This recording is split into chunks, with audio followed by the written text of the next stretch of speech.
Incredulous about buying natural gas from Russia. All that's credulous is the United States says, don't do that. Well, nothing's wrong with trade.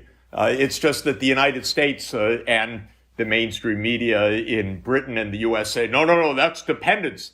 We once used to call it trade. It's all the way you look at it.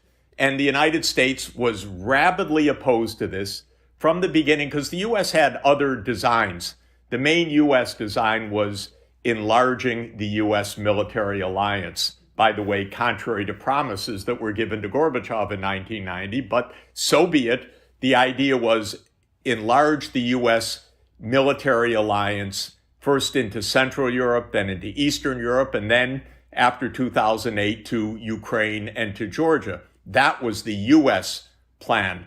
Nord Stream was a complication because it meant that Germany and Russia were not on unfriendly terms, but the United States was on unfriendly terms. It was trying to corner Russia, and that's the difference of perception. So I don't accept the fact that anything was wrong with Nord Stream from the get-go. Okay, but your theory then is that the US's objection to it is mainly about NATO and military objectives rather than just simply wanting to sell more natural gas to Europe, which some other people talk about in this context.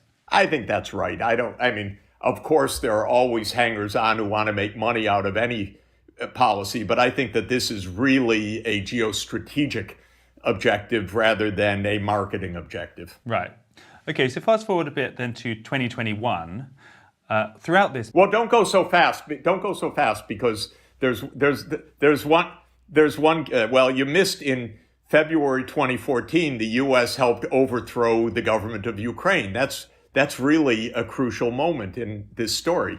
Victoria Nuland, who was then Assistant Secretary of State, obviously was involved in a covert operation, not so covert because so much of it is self-evident, but in a covert operation to push Yanukovych from power as part of the U.S. strategy to move NATO eastward because Yanukovych was in a balancing act. He was trying to keep Ukraine neutral.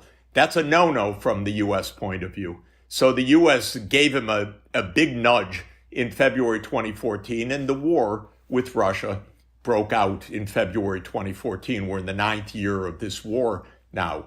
And it started with a U.S.-supported insurrection, and then it became, of course, deeply militarized, and immediately the United States was on Russia's case. You see, we told you about the pipeline. You must not trade. We